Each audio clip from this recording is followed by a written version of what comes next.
So what I'd like to revisit here is the idea of the source vector and the field vector.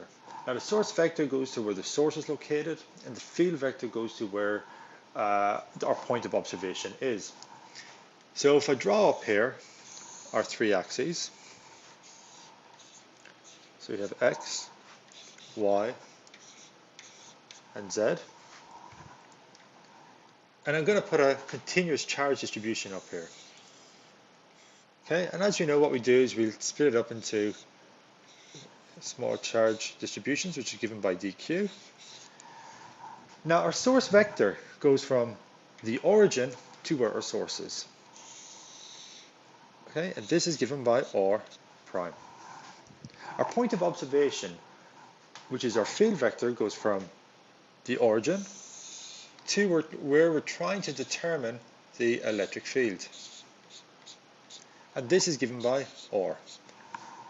Okay, so this is something very important to remember. The source is given by r prime, and the field is given by r. The separation vector is given by r minus r prime. Okay, so now if we write out our equation for our electric field, we will have dE is equal to 1 over 4 pi epsilon naught by 1 over the distance, given by r minus r prime to be squared. We have our unit vector,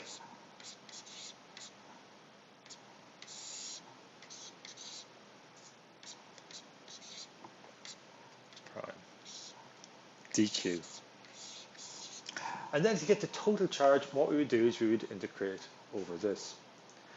Now, let's suppose that we have a volume charge.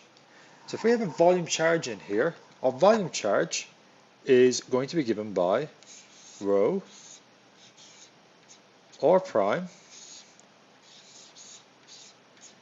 d tau prime, because it refers to the source, and this is going to equal dq.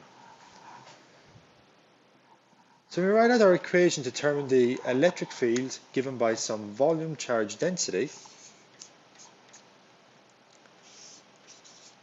of r should be equal to 1 over 4 pi epsilon naught by our volume integral of rho r prime. Again, the prime is here because it refers to the source, divided by distance to be squared by our unit vector, which is r minus r prime,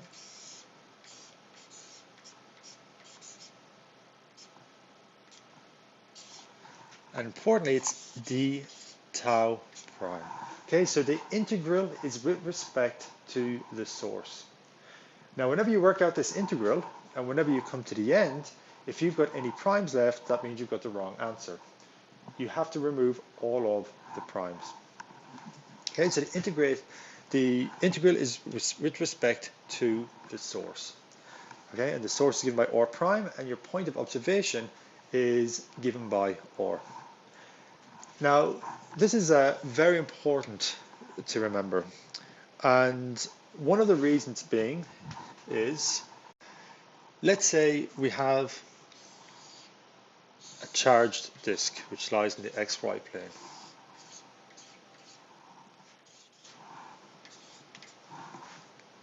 Okay, so our disk lies here in the xy plane, and it carries some surface charge which is given by sigma. And what we want to do is determine what the electric field is going to be at some point given by 0, 0, z.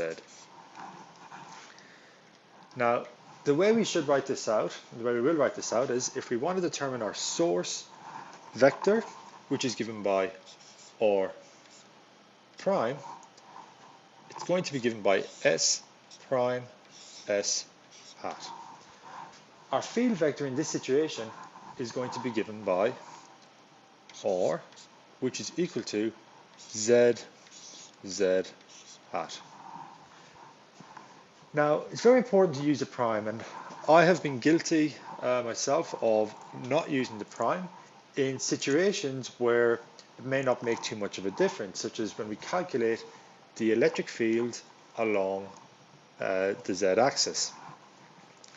But I want to highlight why it is important to have our S prime here. Let's suppose now that we want to determine what the electric field is at some point which is displaced from the z-axis, which is going to be somewhere over here. Okay.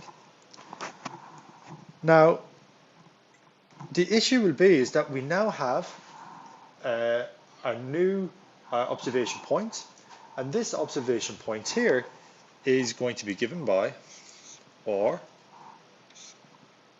equal to z hat plus s hat. So why it's important to get the idea of prime in your head and to use it when you refer to the source is you have to make a distinction between this s hat and the s hat related to your source. If not, if you had only used s hat here, what you would find is the two would cancel, but this would not be correct. So from now on, what we need to do, and what we're going to do, is anytime we refer to the source, it's going to be given by a prime. Okay. So again, as I say, I've been guilty of this myself, because in situations where you have you want to calculate the electric field along the z-axis, it won't make too much of a difference. But as you progress, and as you progress into later years, it will make a very big difference whenever you want to calculate the electric field for a position displaced from the z-axis. Okay.